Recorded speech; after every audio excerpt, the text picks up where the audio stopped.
Hello, I'm Colonel Jason Fettig, and I'm here once again with the marvelous musicians of the President's Own United States Marine Band for another episode of our digital rehearsal hall series. Today we have an absolute cornerstone in the band repertoire, Paul Hindemith's Symphony in B-flat for band. For those of you who have not tuned into these digital rehearsal halls in the past, the way we do this is no pre-rehearsal. So we're sitting down with this piece for the very first time, although we've played it many times before, and you get a glimpse at our actual rehearsal process in real time. We hope you enjoy this piece as much as we do. Here is Paul Hindemith's masterpiece, the Symphony in B-flat.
Good. Let's stop there for a minute. Thank you very much. Beginning was wonderful. The strength of the opening motive is just right on. Woodwinds, when we get to A, when you repeat what the brass had at the opening, if we could just be a bit stronger dynamically and also articulation-wise, so a real heavy feel here. We're trying to set up some contrast for the B theme. Can I just hear you once at A? This is all the melody people at A. Clarinets, flutes, oboes, pick all of you here. And here we go.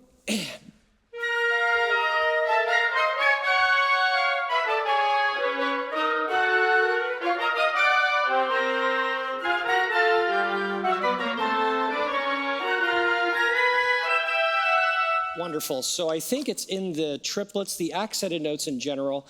Let's actually dial back the dynamic just one hair so we can punch through the accents. Beep, ba, ba, ba. Each of those notes has its own life. And a little bit lighter on the eighth notes. Ba, ba, beep, ba, da, da. So it really sets up those accents. Let's put everybody together at A. A, if we could have the triplets be subservient to that, just background texture while the woodwinds take the lead here. A, everybody please, 2, and.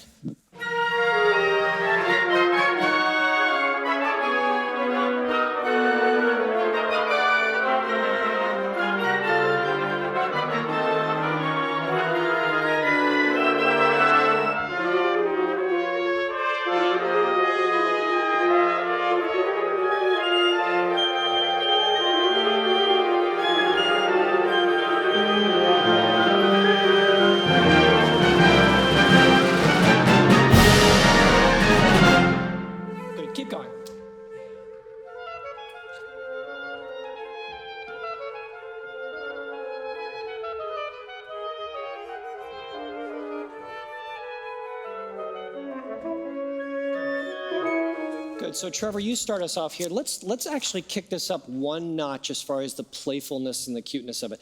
This theme, the second theme, is halfway in between the first theme and the theme that's upcoming, which is even lighter. But I'd love for this to be just a little more Legero in general. Even the answers, yada ba beep ba ba dee. There could be a little bit of a swell there, I think. We started really with the flutes. You have this kind of tremolo that kind of sets the tone, the sparkly kind of tone at B. Let's start at B one more time, please. B. A little lighter. No louder, though. 1 and 2. Okay, maybe a little bit of maybe just the tiniest bit of front to that tremolo, so we get a little pulse. 1 and 2.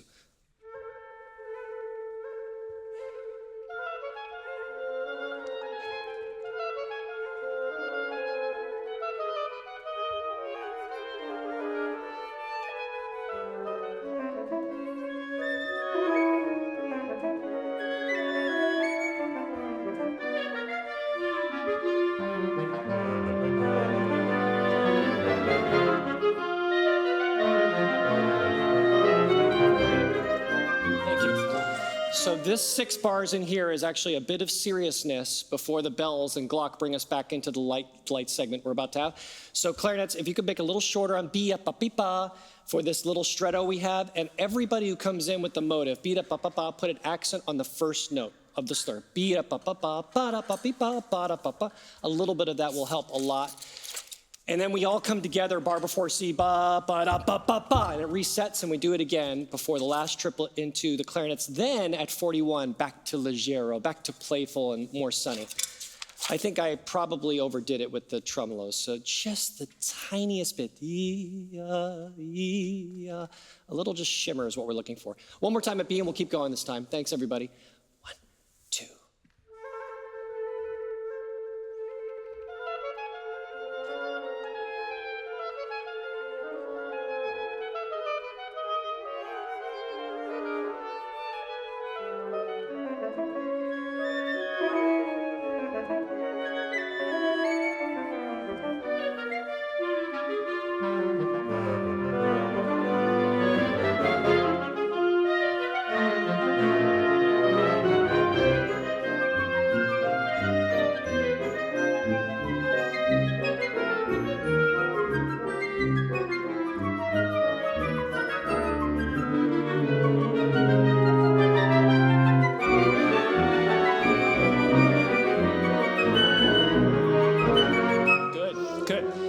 No drag at all. So 2 before D, ta-ta-ta-dee, ta-ta-ta-dee, ta-ta-ta. And then the bottom drops out, and then very, very quiet for bass, clarinet, bassoon, and clarinet in the third theme here. Let's just do 3 before D. 3 before D, it's wonderful. 3 before D, 2, 3.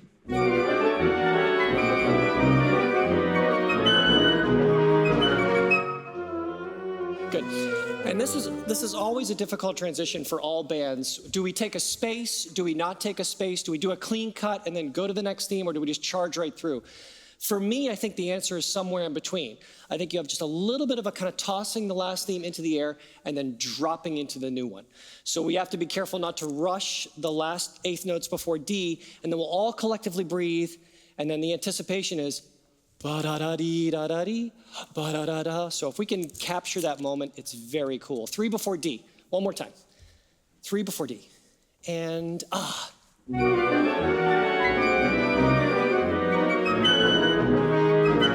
Still a little draggy in the flutes. Ba-ba-ba-bee, ba-ba-ba-bee, ba-ba-ba. It's got to go right through. One more time. 2, 3.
Thanks, Matt. We'll get to you in a second. Sax's Hindemith was unfair to you at third bar of I because the horns have bom, beat-om, and then you've got to match that, which is not really super possible.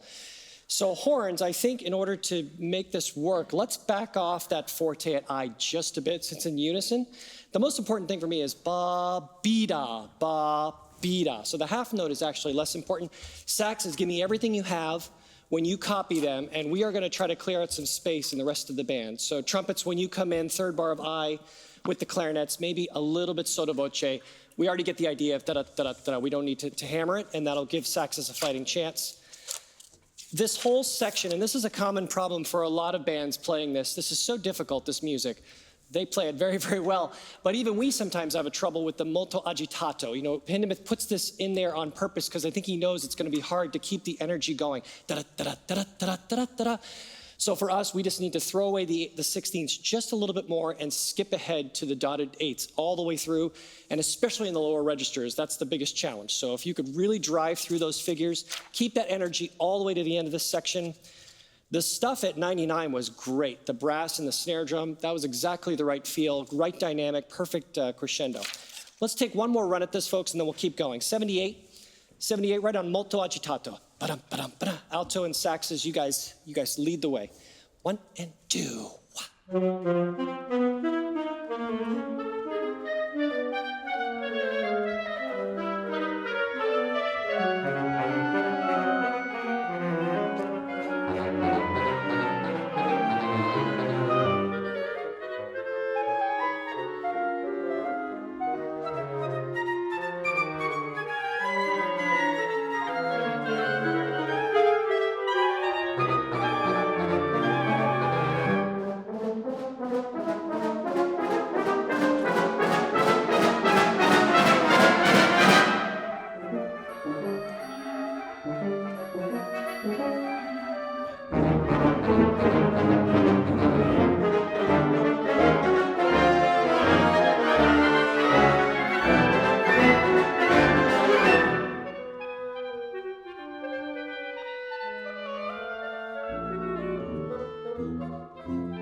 Kristen and Trevor, can I ask you, and Chris, can I ask you to crescendo more as much as you can, 120 to 122? We're never going to get to the forte that everyone comes in at I, but we need to lead in just a little bit more with that. You're fine, Frank, where you are when you come in. The other thing I'll mention while we're stopped, and we won't go back and do it, but the tenuto quarters in trombone, for instance, 110 to 111, we can make these even longer. There are two personalities happening. There's da-da-da-da-da-da, and there's ba-da, ba-da, ba-da. Opposite personalities that kind of mesh together. So if you have long quarter notes, eighth notes slurred into the quarter notes, we can make those longer as long as we don't lose any time to really get that character to come out. Even flutes 111, 112, ba-da-da, ba-da-dee, ba-da-da, you can flip through the 16ths and then sustain the chord after that. Let's just take H and we'll go on. H, trombones, 1 and 2, sha.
Good, and one more second. Thank you very much.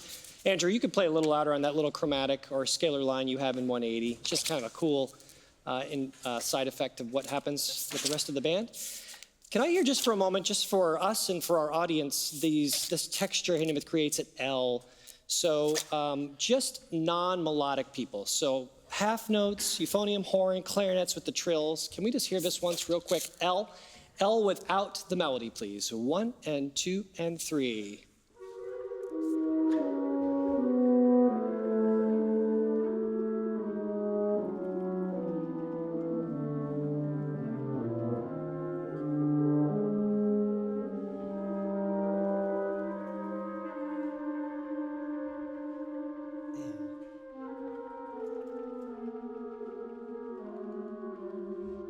Good, good. That's just magical. It's so magical. And, Hindemith was, of course, we all know, the king of texture. I mean, it's all about kind of the underpinnings, what's happening while all of these different melodies and motives are being woven together in creative ways. But we can't ignore what happens underneath that sets the pillow that we put all of these things on. I think it's in the trills, clarinets. The horn, this is marvelous what you're doing together. Let's make more of the trills. For me, the faster the better, so that you can't really hear the trill. It just sounds like a warbling shimmer that kind of goes through. So second and third clarinets, you are the kings here at L. You can be about a whole dynamic louder than you just were, I think, in this texture. And we'll set it up with everybody else. Let's back up just a bit and we'll try to take this to the end here. K. Let me do a quick rehearsal with the clarinets at K. This is always a funny part to get all of these different rhythms working together as a tapestry. K only with the clarinets. 1 and 2 and 3.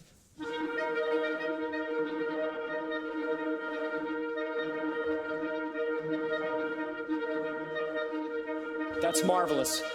Guys, it's really, really good. If we could get it a little softer. So we start at really fortissimo, right? The old time, and get all the way down to piano in that one bar. So we hear it, and then it just kind of recedes into the texture. One more time. The composite is perfect. 1 and 2 and 3.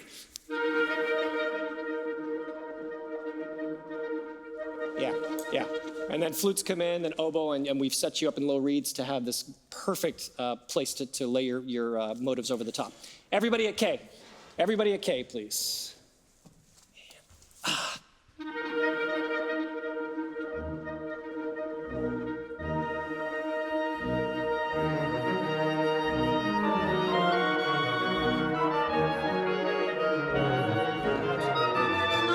I'm sorry, I wanted to let you play, but I just want to hear this together. Let's just hear both motives happening together. This is the first time we've combined them both. 157, this is flutes and oboes, and then low winds, without the clarinet tapestry. 157, please, a bar before you come in with this now dolce version of the theme. 2 and 3. 2.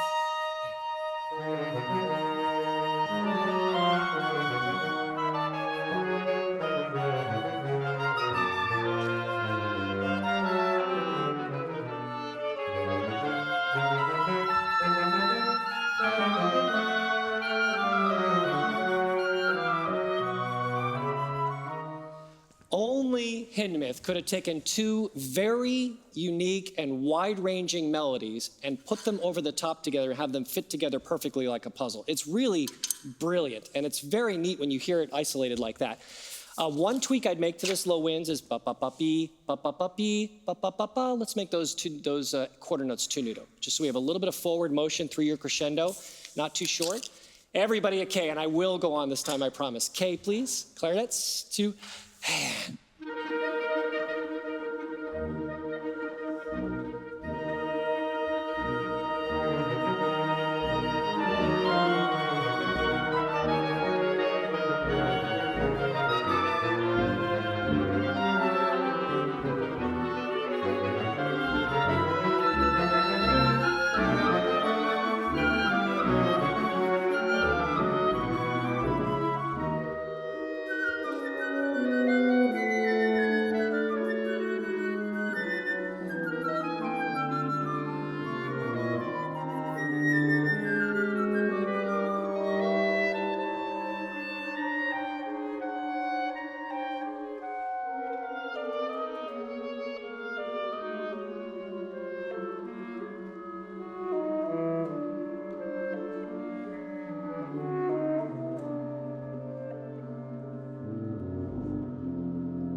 Thank you very much, everybody. Thank you so much for joining us for this digital rehearsal hall. We'll have many more episodes to come in the future, and we certainly hope you'll tune in again.